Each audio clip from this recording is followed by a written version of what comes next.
But let's talk about some of the main things that are different this year compared to last year. And I want to say before I get into this that our market is and always will be very driven by the particular area and price range that you either live in or are searching within. There are huge differences in our market right now between, say, the first-time home buyer market in Somerville and the luxury market in Mount Pleasant. Two totally different markets, two totally different approaches to selling and buying and the behavior of those particular markets. But overall, if we just look at the market in general, supply is starting to go up. In many markets of Charleston, we're starting to see a fairly significant increase in the number of listings available. And so for several years, we've been in a market where inventory has continued to go down.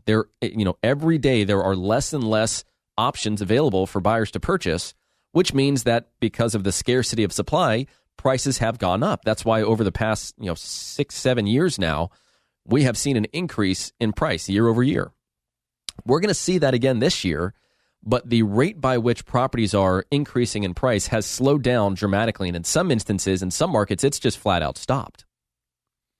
So you're seeing supply start to creep up, which means that when buyers have more choices, the first person to catch on to, or the first type of person, I should say, in a transaction to catch on to the fact that the market is shifting is the buyer, because they want the opportunity to buy the home for the best deal possible.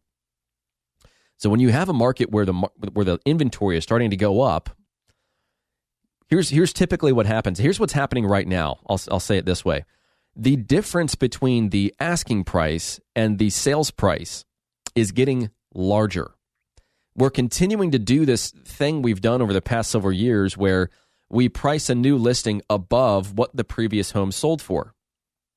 And so at some point in time, the market is just going to say, okay, that price is too high for that house. And there's a bunch of different factors that lead into this. Is it the seller saying that, hey, I'm not going to sell my home for any less than this amount of money, and as a result, if you're not going to list my house for this price, then I'll just find somebody else that will.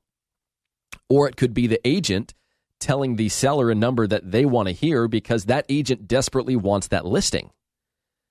And hopefully they earn that seller's trust over time. And over time, as their situation changes and as that seller realizes that their home will not sell at that price, well, then they can get a price adjustment, and then hopefully they'll have a listing that is actually sellable.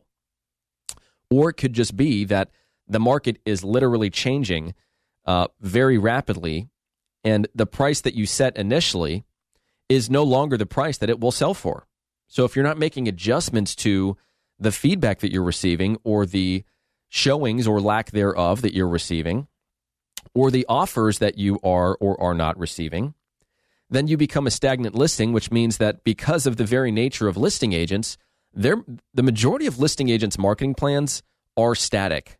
It is a set it and forget it approach to marketing your home. So when they put the property on the market, they put it on the MLS. It then syndicates to all these websites, which they hope a buyer will see and then respond to that inquiry. And there are a bunch of idiosyncrasies there that I'm not going to get into right now, but they essentially are waiting for a buyer to react to the marketing that they've put out there. There's no real proactive approach to selling the house. Maybe they do an open house, which is an example of being proactive to an extent.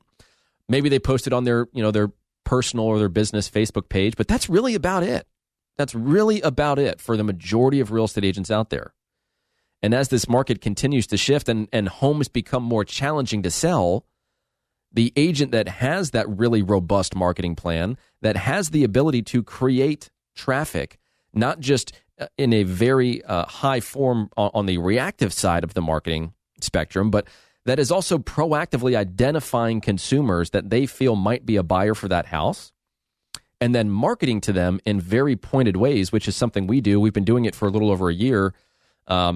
We partnered with a company out of California to help us with this, and I'll tell you what, the results have been incredible.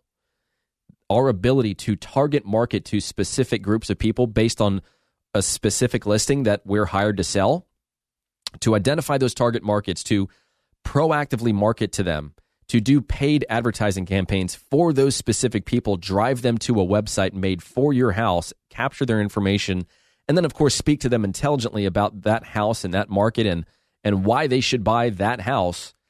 is one of the main differentiating factors of my team. And I'm not here to get into my marketing plan, and this is not a sales pitch, but as the market continues to shift and as real estate becomes more challenging to sell, things like that make more and more of a difference. I think gone are the days, for the most part, where you stick a sign in the yard and it's sold in 24 hours with multiple offers. That's just not the reality of our market right now. Join us for another edition of the Brian Beatty Real Estate Show next Saturday morning at 9 and Sunday morning at 10. Contact Brian Beatty online at listingsincharleston.com. That's listingsincharleston.com. Or call him at 843-345-1273. 843-345-1273.